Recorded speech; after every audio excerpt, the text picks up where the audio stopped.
Another year, another top 10 list, another difficult challenge of narrowing down all the video games that impacted me in different ways that I sometimes find hard yet easy to describe. Another session of, yeah, well, I really liked this a ton, but I played it 10 months ago and I definitely don't remember anything about it. Another year where I debate whether or not to put Spelunky on my list, just for shits and giggles. 2016 was in a lot of ways the perfect storm of my life. I don't want to spend too much time dwelling on the weird places I found myself emotionally this past year, since I have other avenues for that. But I think it's important to reflect when I do these top 10 lists. Trials and tribulations, personally, professionally, financially, and politically. 2016 was the full gambit of trying to keep my cool, trying to be smart about when and where I express my opinion, about learning more about myself and the negative rabbit hole I put myself in, both because of the overwhelming cynicism of the video game industry and also the depression that plagues my inner workings and my brain on a daily basis. It was a year where I reached a year of writing every day. It was where I set out to do a whole lot and didn't do any of it, ending up doing a whole bunch of other stuff, like this show. But above all else, 2016 was a year for a massive diversity of great video games, from JRPGs to tactical games to strategy games to, farming simulators. It's been a wonderful year of self-discovery. I played a ton of games this year, and I tried to narrow it down to 10 with a few honorable mentions. I also got to talk to over 15 people, podcasters and writers alike, about their favorite games this year. And if you haven't already listened or watched those podcasts, you really should. So, that being said, Alex O'Neill's favorite video games of 2016. Let's talk about that.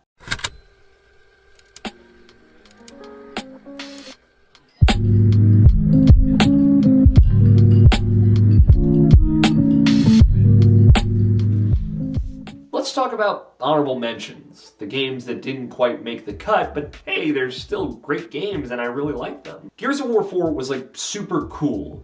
It's breathing color and fresh air into something that I didn't even know I liked as much as I did to begin with. Like a few other things you'll see on my list. Ultimately, it didn't hold my attention enough to finish it, but I enjoyed my time spent back on Sarah, and seeing this weird Uncharted Gears of War was kind of fun, though I hope to see it diverge even more in the future. XCOM 2 is so awesome and so much better than the first one, but it lacks some heart that made that first one great. Maybe it was really the premise of the first one and how unbearably hard XCOM 2 does indeed get, but it's trying in too many heart-crushing ways. Regardless, it still is some of the best strategy gameplay I've experienced today. Fire Emblem Fates is another strategy game that just missed the mark on what its original iteration did, in this case, Fire Emblem Awakening. Awakening is a masterpiece in Fire Emblem form, and Fates tries to do too much. 2 games with a third in there, and some weird family stuff, and getting too far away iterating on the new mechanics from Awakening, it just didn't work as well and hold the game back. But it's anime, and it's adorable, and it's fun, and I love it nonetheless. I just want all my cute little party members to get married and have cute little adorable babies, and have those folks grow up and be cute little party members that can marry more cute little people. I just wish the game was enthralling as those relationships were. The Witness does so many cool things. It engages the player in ways I don't think video games ever have before. It asks you to look at an entire world with a new, powerful way. It has a message about life and all things, about scale and scope and existence, and it has a lot of maze puzzles. The Witness also has a lot of pacing issues and as many direction triumphs as it has failures. I had to put the game down eventually, not from challenge, but because I don't think the concepts respected the player in a way that I could engage with. It's incredible, and I still wish I had the time to finish it, but I didn't. Dark Souls 3 for me was everything I wanted Dark Souls 2 to be, and like Ben Moore said on an episode of Frame Trap, it is in a lot of ways the real Dark Souls 2. If anything, I wish the game leaned more into the nostalgia, the reverence for the first game, even if it had more of that than the series had seen before. I loved my time with Dark Souls 3, but it was still another of those games, and unlike Bloodborne, didn't bring enough new to the table for me. Inside is so weird and beautiful and atmospheric. It's near perfect in its execution, but there was something missing for me. I don't know if it was because the ending was so out there and disorienting, not allowing me to breathe or focus until after I had read many theories online, or that the metered pacing before it was just so obviously superior. The game never wasted my time, but I still can't wholesomely say how I feel about it all these months later. As a result, it just didn't resonate with me enough to find a way onto my top 10 list. A late game honorable mention is Oxenfree, which is just truly fucking incredible. There are a few negatives I can even lodge against Oxenfree, but it's so fresh, I just didn't know where I could fit it onto my list. From the music to the look, oh god, the look! This game looks amazing! It has a vibe to it that's so intrinsic and captivating, especially for a dialogue-driven adventure game. Where some of these characters are less interesting than others, Alex, the protagonist, is absolutely one of my favorite characters from the year. There's such an oozing style throughout Oxenfree that I can't help but mention it. If I had had more time to sit on it, I know for sure if this could make my list, but alas, I got to it a bit too late. Alright, those are all the honorable mentions, of which I know there were a lot. But this year was just a great year for video games. So many different and diverse games crept their way into my line of sight. But with those done, let's get to it. Number 10. For all the misgivings I had going into this, Telltale really did something cool with this game. For the first time ever, finally, I feel like they delivered on a game that may be different for everyone who plays it. Now, generally, it'll probably hit the same beats. But there are some scenes that I saw that many others probably didn't, and I feel like that's a legitimate first for a Telltale game. Being able to shape Batman and, more importantly, Bruce Wayne in this game was memorable in a way I haven't seen in a Batman story before. They changed the lore in a way that's actually quite interesting and leaves you with a Bruce who fights for himself, for what he believes in, rather than using his parents as martyrs. Being able to have Bruce Wayne actually solve problems that maybe Batman would have found a more violent approach for was awesome. And it's something that the Arkham games, for all their impeccable Batman moments, could never do. The game is plagued with technical issues that my experience wasn't privy to, but are impossible to ignore. And hopefully, Telltale can get it together by the time they make their next season of Batman, which they undoubtedly will, because the foundation here is incredible. Number 9. Firewatch is incredible. Whatever your misgivings with the story, Firewatch is a game unlike any video game before it. It tells the story of an adult man going through this trying, transitory period of life that is completely undefinable. And that's what makes Firewatch something special. Its undefinable nature. From the text adventure opening, which devastates your heart in a very similar fashion to something like the movie Up, to the final moments of heartbreak, it's a narrative that is so in the moment, it's hard to put into words. Firewatch features some of the most natural dialogue and writing of almost any video game ever made, and in a year where Uncharted 4 came out, that's saying something. Henry and Delilah, regardless of where you took that relationship, feel real and organic in a way that, well, it brought something out of me that no other video game has. From moments of questioning whether or not to put on your wedding ring in the morning, to a heartfelt conversation had over a forest fire. It's an emotional set piece that I've been thinking about since the moment I finished it in February. Number 8. Fuck. Video games. They'll never be this rad again. Which, I mean mostly in a joking sense, since all things considered, Doom is still only number 8 on my list, but I really did love it. I have no waiting love for Doom as a franchise or really even each individual game in any sense. It's obviously a historical piece of gaming and id have earned all the credit they've gotten for making groundbreaking shooters, but let's say that it was just a touch before my time. So then comes Doom, a massively fun, fast, and violent in the best way first-person shooter.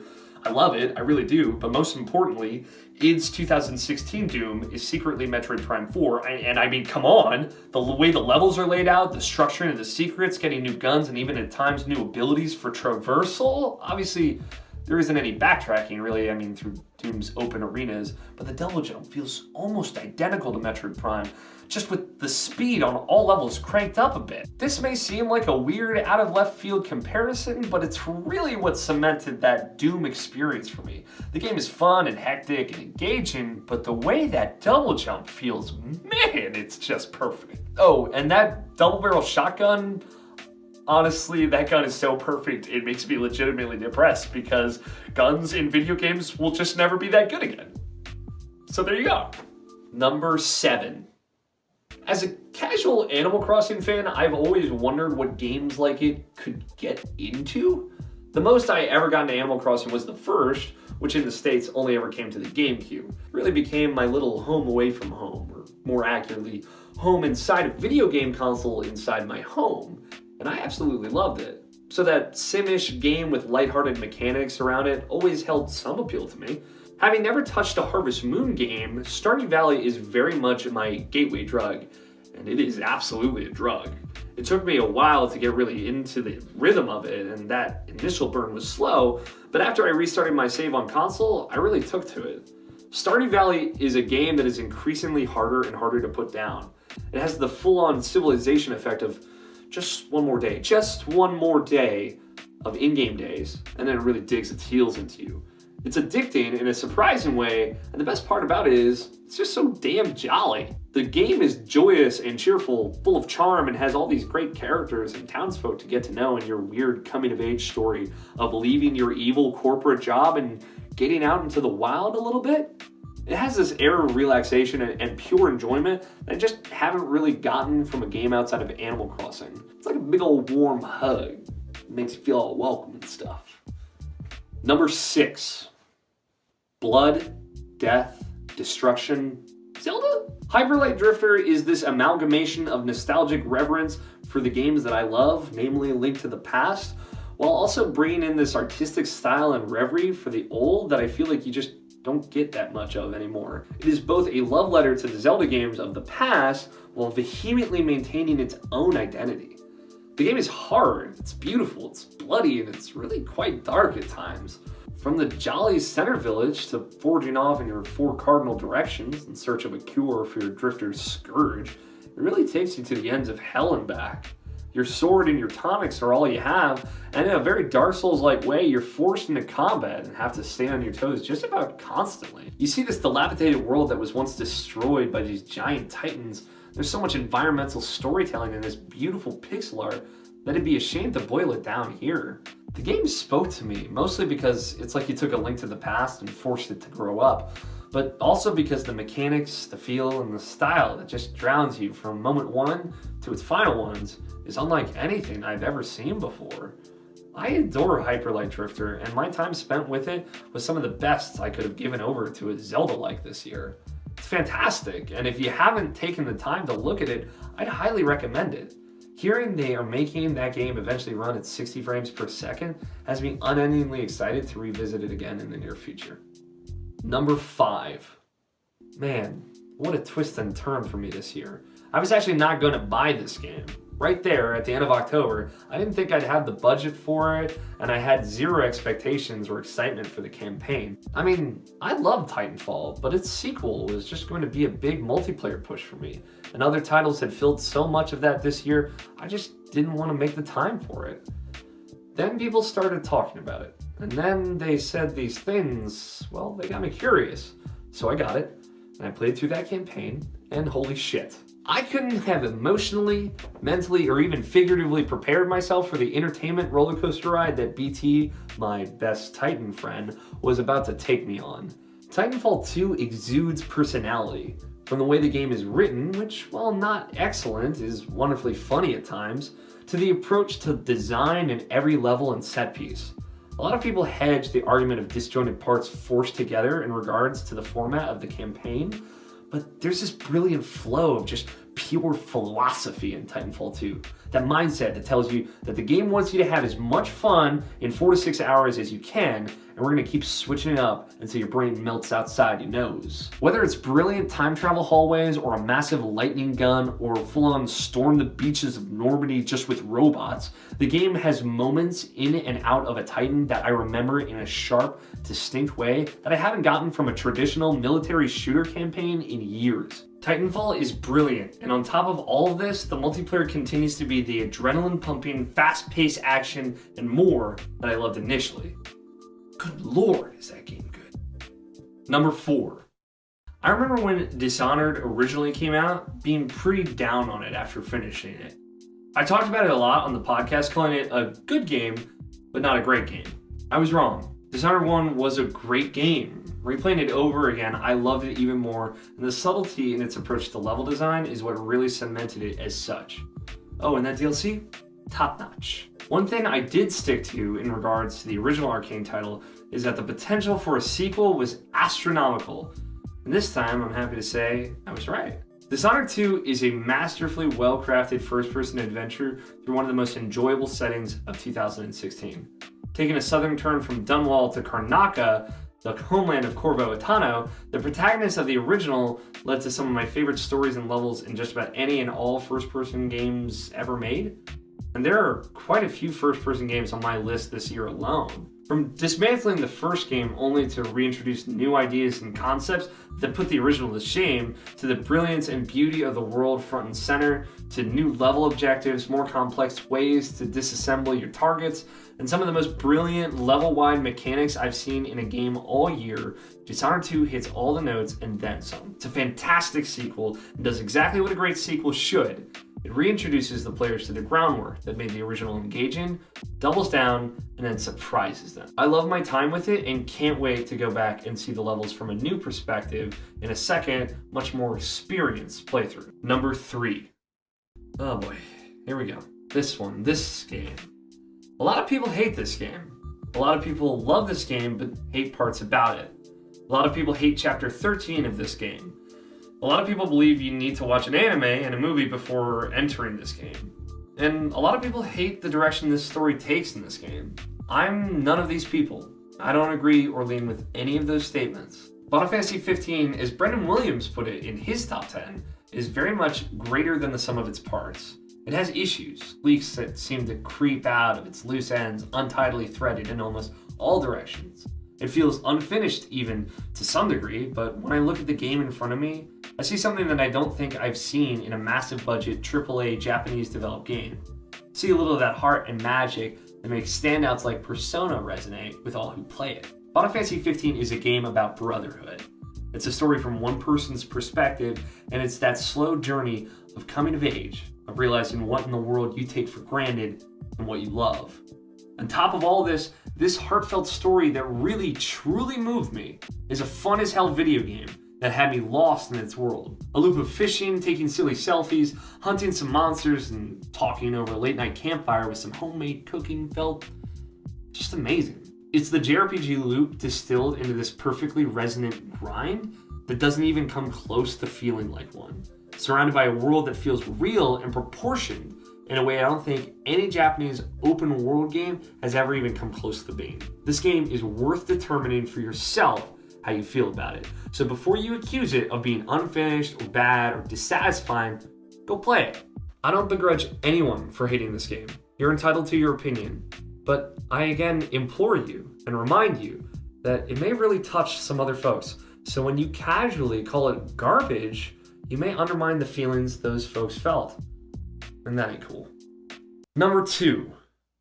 Oh shit, you guys. We're really in the weeds now. These top 3 were hard to place, and this one, well, if you didn't know, I didn't really love Uncharted 3. I think at the end of the day, I just had a bad experience with it, but that was the one that stuck with me, and I was a massive fan of Uncharted 2. But the key thing with that was, I didn't really love any of them, save for the first. There was just no real hook for characters for me, which is what Uncharted 3 tried to do. So when I get to Uncharted 4, I had that wake-up call that I feel many saw with the third entry, the realization that I truly loved these characters. Uncharted 4 was revisiting all the touchstones of the franchise as a whole in a way that deeply hit home with me.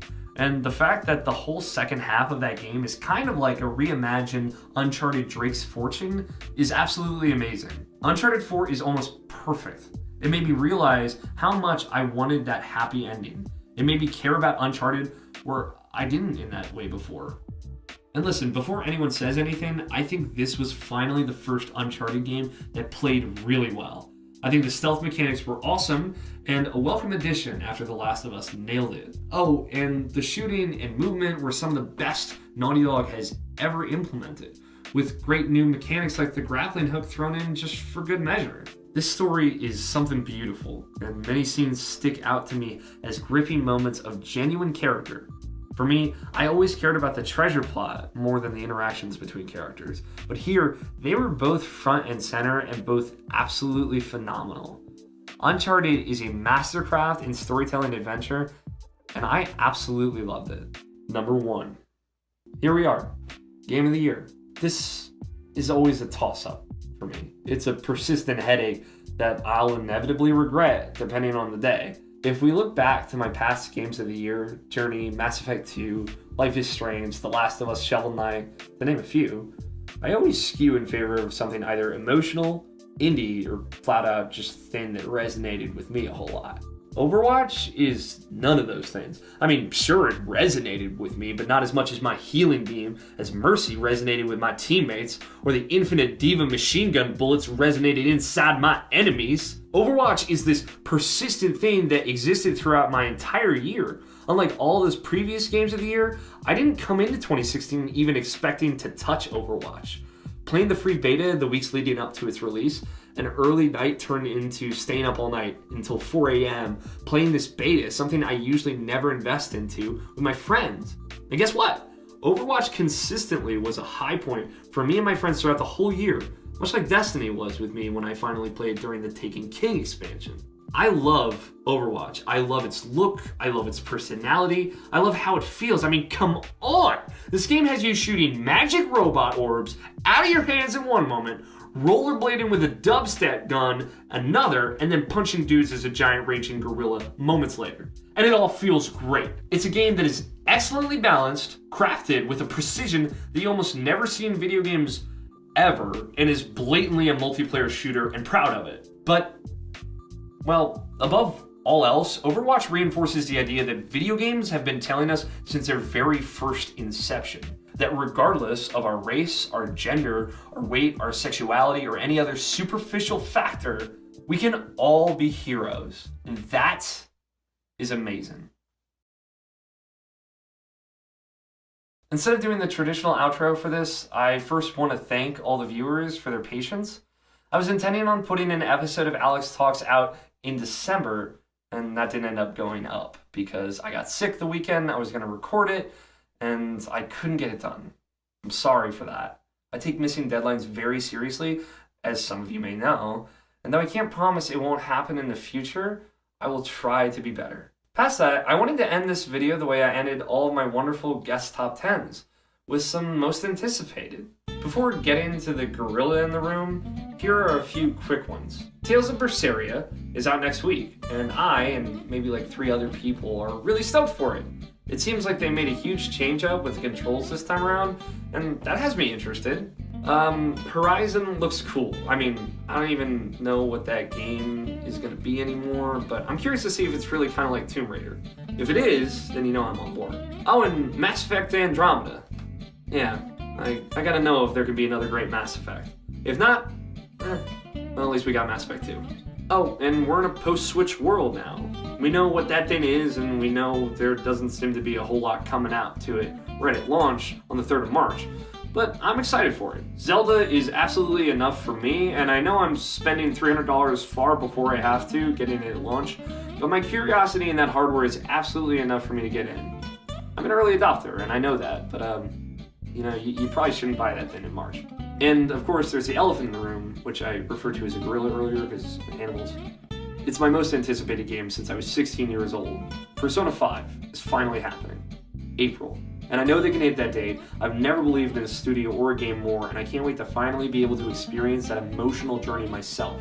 I've been looking forward to playing whatever that game would end up becoming since I first popped Persona 4 into my PS2 in 2009. I hope you like this, Alex Talks, and I hope you're excited for more. I shot an episode a little while ago, and that will hopefully be up soon, and then it's full nose to the grindstone on the new format of this show, which is called Case Study. There will be more info on that later because this video is definitely way too long. So, without further ado, thank you from the bottom of my heart for all your support in 2016.